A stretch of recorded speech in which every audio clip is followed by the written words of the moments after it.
This is Talk Business and Politics with Roby Brock.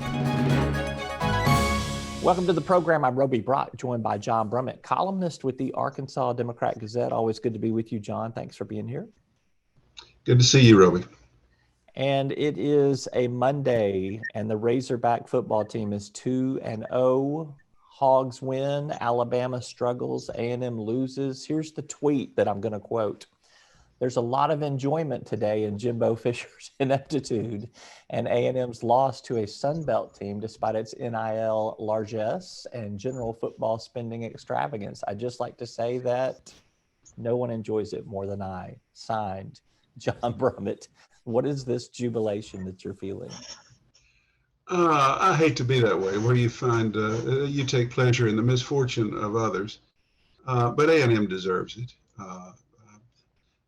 Jimbo Fisher's kind of an arrogant guy. They've they've used the NIL more than anybody else. They got all the money in the world. They got all the talent in the world, and they lose to Appalachian State. And I like underdogs anyway, but that one was especially the case.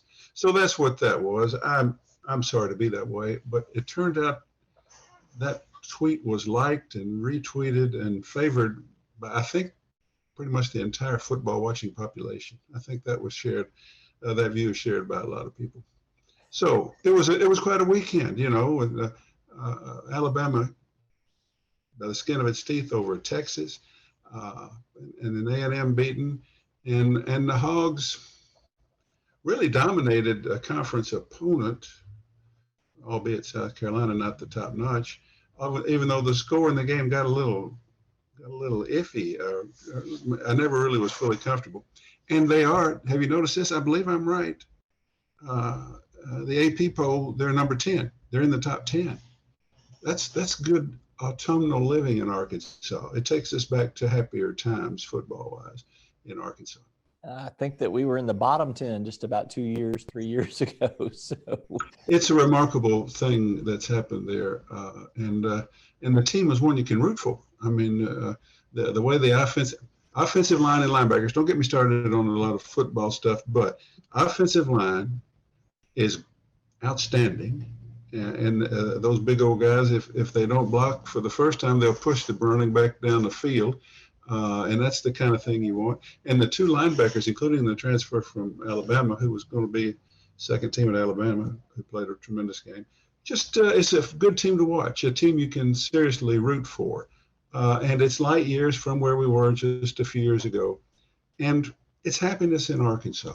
And happiness in Arkansas is a good, engaging Arkansas Razorback football season. And it looks like we're into one this year. Maybe if things can turn around quickly for the Hogs football fortunes, things can turn around quickly for the Senate on ethics. Some of your transitions are better than that one, but good try. I appreciate it. We have seen Senator Alan Clark bring a charge against Senator Stephanie Flowers. We have talked about this charge before, but the Ethics Committee has made a recommendation to the full Senate now that Alan Clark's charge is frivolous, that he should be suspended from the Senate for the rest of this year, which I'm not sure matters since there's not any meetings going on, but also that he should lose his seniority next year, which would have a big impact on his ability to serve on certain committees. What's your take on this?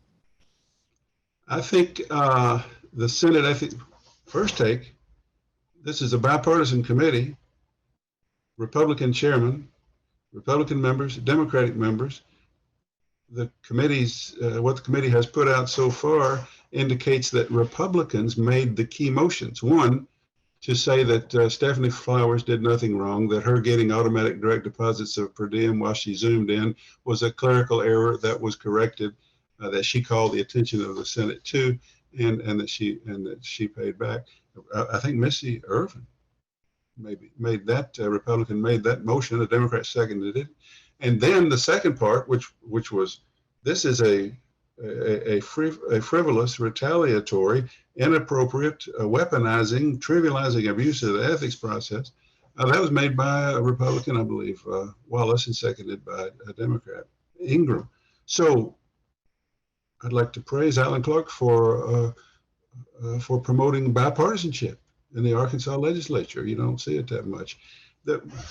What I make of it is that the Senate is deeply worried about this ethics escapade, this ethics debacle that seems to be happening, and they think that they let Trent Garner trivialize it early, the new process they set up by filing a complaint against Jim Hendren that was not valid.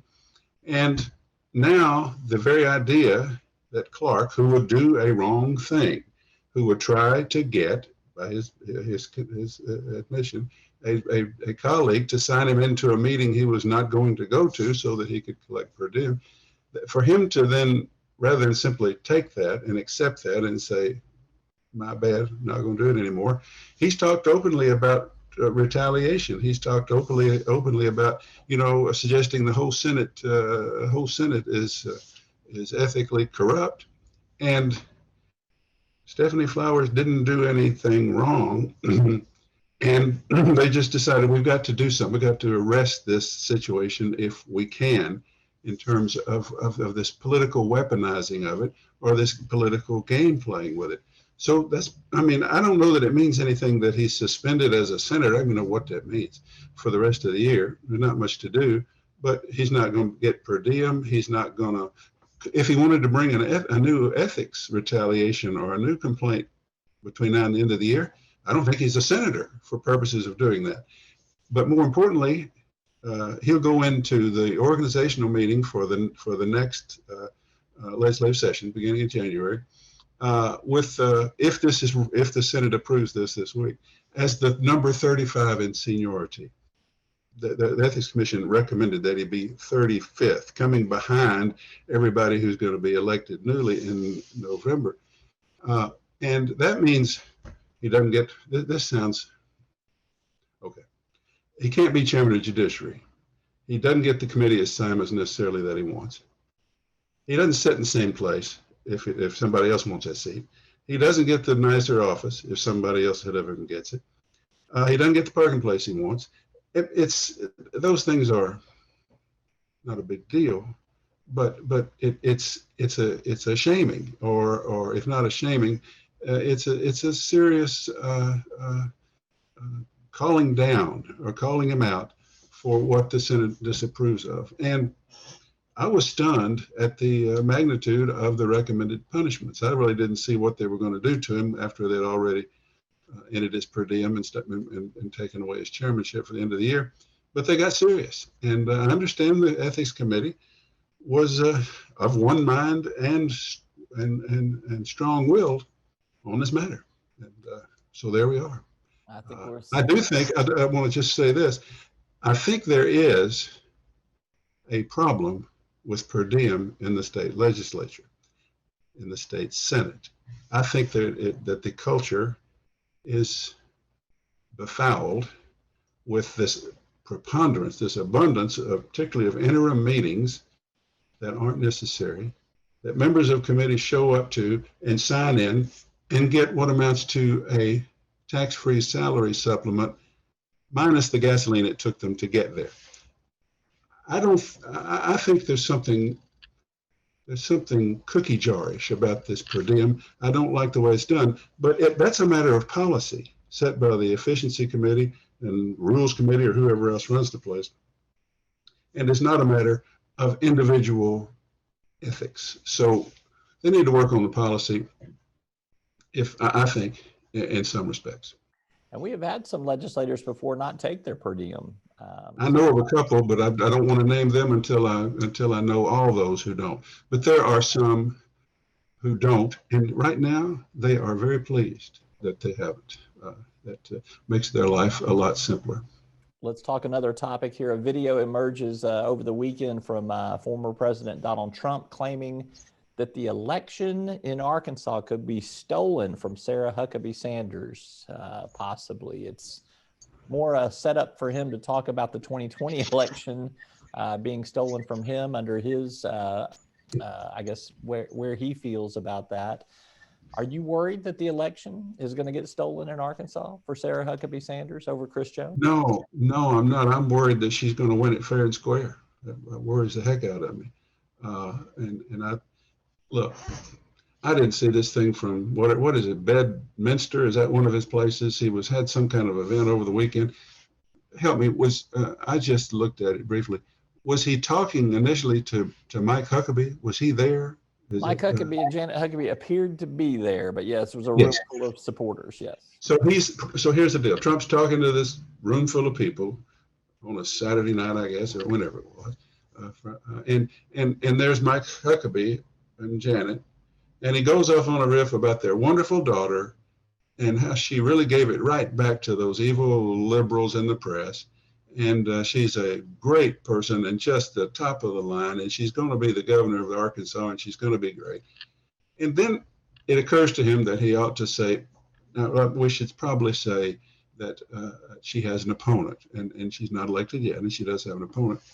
And then he goes off on this typically silly riff about how, and there's always a chance that they'll do her the way they did me, that they'll find $1 million, about 1 million votes, about 3 or 4 o'clock in the morning. They'll just come in all of a sudden and say that she lost.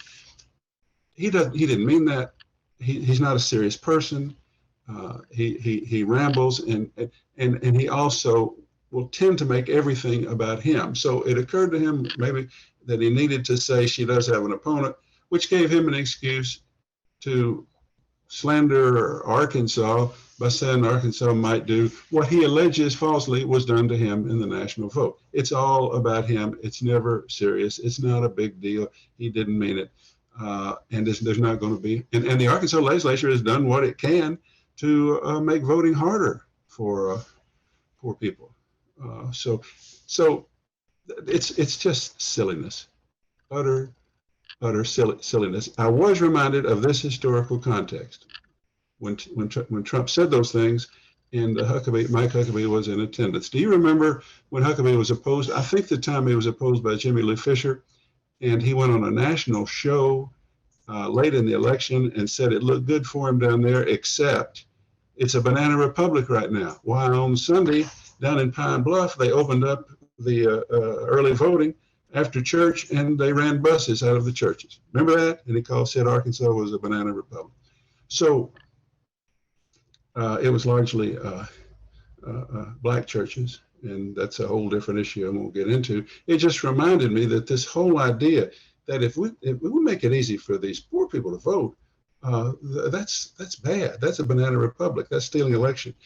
Huckabee was a little Trumpy before Trump, which might explain why they're so close together, so mutually admiring. Well, just a little historical note I wanted to make. All right, duly noted. More on point, do you think that Donald Trump could be hurting Sarah Huckabee Sanders? She's tied to him closely, obviously. That's what rode her to an easy Republican nomination. Could it be working against her with independent voters in enough of a way to make this race closer than it should be?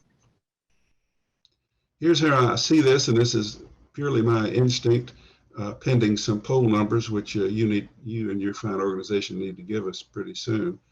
But I think that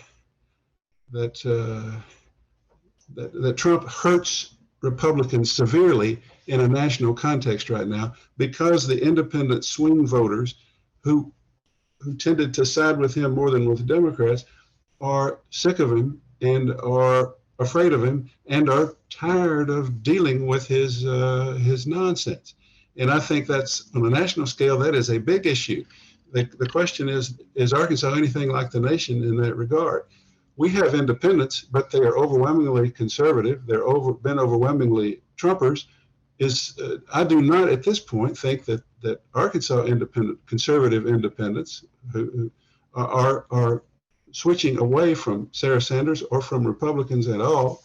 I don't think that's happening here because I think those voters, white, rural, conservative, independent voters, are more disdainful of liberal Democrats than they are of anything Trump could say. That's how I see it right now in Arkansas, differently from the way it is in other voting cultures in other states. But we can look at that empirically, and somebody will be doing polls soon enough, and we will be able to look at that. I'll make sure you get a copy of the crosstabs, my friend. All right. Well, I look forward to it. All right. He's John Brummett, columnist with the Arkansas Democrat Gazette. Always good to get your take. Thanks for being with us. Thank you, Robbie. Bye-bye.